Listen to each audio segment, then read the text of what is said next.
Hai Sobat Pintar, balik lagi bersama saya Chris di Duit Pintar. Sebelumnya kita sudah membahas apa itu mata uang kripto. Di episode berikutnya kita akan bahas mengenai bagaimana cara berinvestasi di kripto dan berbagai topik-topik menarik di dunia kripto lainnya, seperti apa perbandingan emas dan juga Bitcoin. Apa itu kripto-kripto lainnya yang akan kita bahas satu persatu ke depannya. Di episode hari ini saya akan membahas yang paling mendasar sekali, yaitu teknologi yang mendasari kripto. Saya akan coba membahasnya dari sisi orang yang non-teknis seperti saya, dikarenakan saya bukan lulusan IT.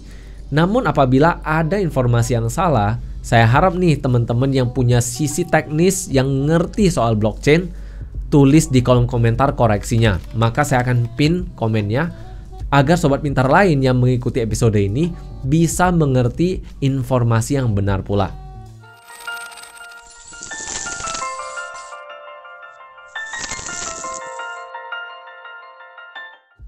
Seperti biasa, sebelum kita mulai, BPJS dulu dong, bayar pakai jempol dan share saja. Dan episode dari Duit Pintar akan selalu saya upload di setiap hari Kamis malamnya.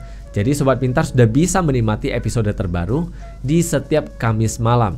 Sehingga akhir pekan Sobat Pintar diisi dengan konten-konten yang lebih bermanfaat.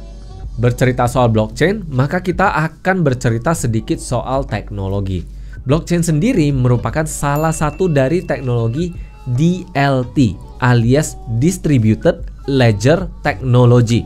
Maksudnya adalah teknologi buku besar terdistribusi. Maksudnya seperti apa nih? Contoh nih, kalau kita bercerita soal akuntansi yang tradisional, yang masih pakai tulisan buku, pakai buku catat semuanya, bukunya benar-benar buku besar. Buku besar ini yang merupakan kumpulan transaksi ini, yang mana sudah pasti sudah terverifikasi, ini akan dikopi ataupun disalin, dibuat beberapa kopiannya dan dibagikan ke beberapa orang. Katakan saya bagikan ke 20 orang lainnya. Setiap kali saya ingin mencatatkan transaksi, maka 20 orang ini akan membantu memverifikasi.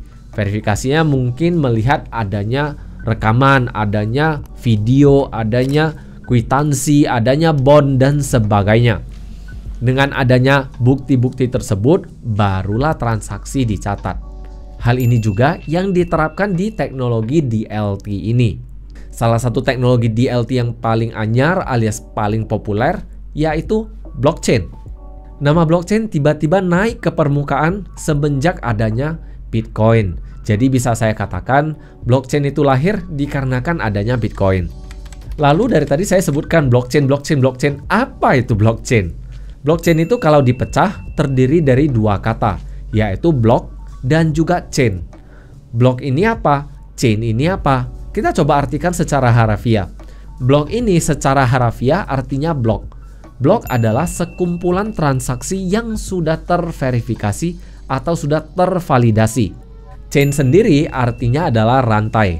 Fungsi dari chain ini adalah menyambungkan antara satu blok dengan blok yang lain yang mana diurutkan sesuai dengan waktunya alias timestamp. Diberikan stempel waktunya. Kemudian transaksi yang terkumpul menjadi satu ini disusun-susun dan digabungkan oleh rantai. Dan kemudian setelah blok 1 selesai, dilanjutkan ke blok kedua dan seterusnya. Inilah yang namanya blockchain. Perbedaan dengan cara pencatatan akuntansi pada umumnya adalah ketika kita ingin mengubah satu transaksi di tanggal tertentu, kita tinggal mencari orang-orang yang berwenang untuk memberikan otorisasi mengganti transaksi tersebut. Berbeda dengan blockchain, kalau kita ingin mengubah transaksi di masa lampau, katakan nih, saya ingin mengubah transaksi yang sudah dilakukan 30 menit yang lalu saja. Jadi masih sebentar banget.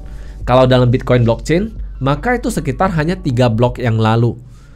Maka apabila kita ingin mengubah transaksi tersebut, caranya itu agak sedikit berbeda. Yaitu kita harus membongkar satu persatu dari transaksi yang sudah ada. Jadi bongkar blok minus 1, blok minus kedua, blok minus ketiga, baru kita bisa ubah transaksi tersebut.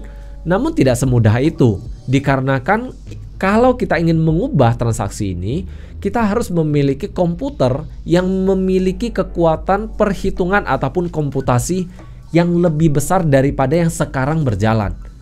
Misalnya nih, sekarang kekuatan komputer seluruh dunia yang menjalankan jaringan Bitcoin ada 100 katakan.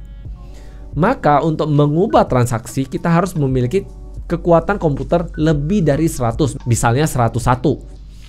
Maka untuk memiliki kekuatan komputer sebesar ini, maka biaya yang dibutuhkan untuk mengubah transaksi yang ada pada blockchain Bitcoin diperkirakan sekitar 10 miliar dolar hanya untuk membeli alatnya saja. Belum bercerita soal instalasi listrik, belum bercerita soal tempatnya dan sebagainya. Jadi ini masih hanya bercerita membeli komputernya. Listriknya itu seperti apa? Pasti dibutuhkan sangat besar sekali. Bayangkan listrik yang dipakai dari network Bitcoin saat ini bisa menghidupi listrik beberapa negara kecil lainnya. Jadi secara singkat, apakah aman pencatatan di dalam blockchain? Jawabannya ya, sangat aman, terutama blockchain yang publik, alias blockchain yang bisa diakses oleh semua orang.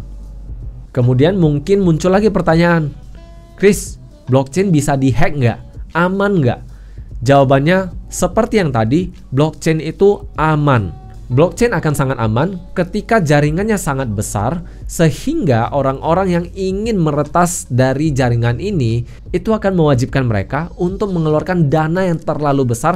Bahkan mereka juga merasa gak pantas nih saya mengeluarkan dana sebesar ini hanya untuk meretas transaksi saya.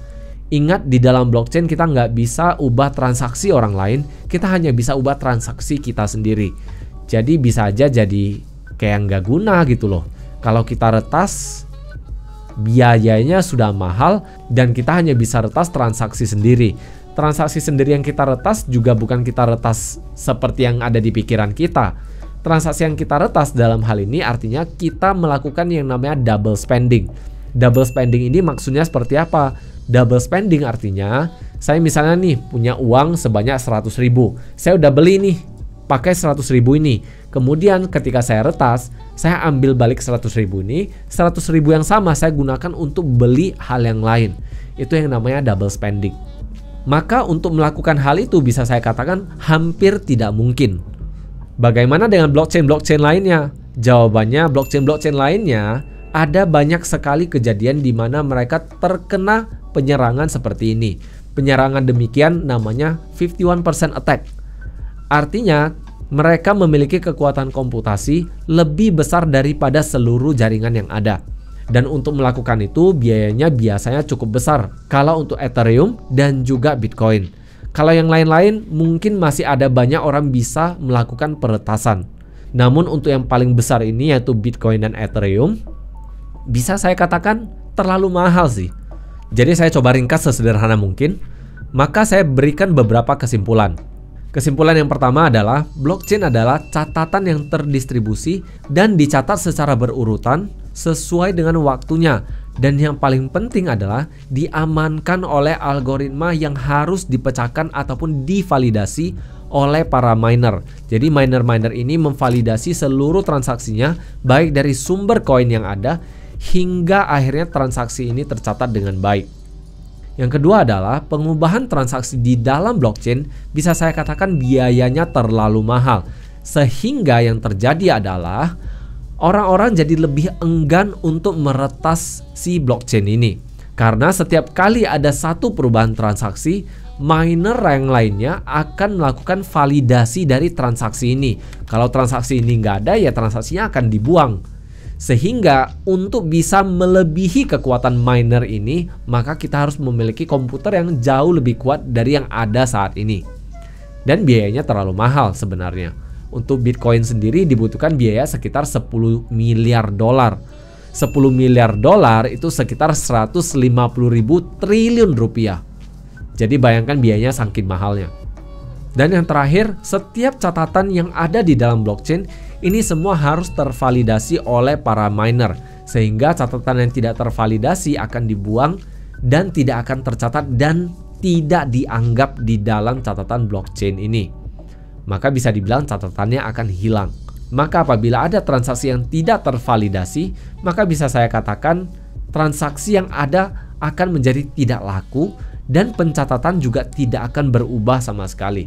Katakan nih, apabila ada permintaan untuk pencatatan suatu transaksi, namun saya sebagai pemilik dari wallet ataupun pemilik akun ini, saya tidak menandatanganinya secara digital, maka transaksi ini akan dibatalkan oleh si blockchain ini. Jadi bisa saya katakan sangat aman sekali.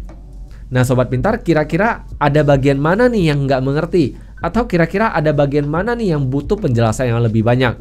Tulis dong di kolom komentar. Di kolom deskripsi, saya juga memasukkan link untuk gabung ke komunitas mata uang kripto yang saya miliki, yaitu di Telegram. Sobat Pintar, pastikan gabung ke dalam Telegram tersebut agar bisa mengikuti update-update terbaru dari mata uang kripto dan juga teknologi blockchain terbaru lainnya. Terima kasih sudah menyimak episode hari ini. See you in the next episode and bye-bye.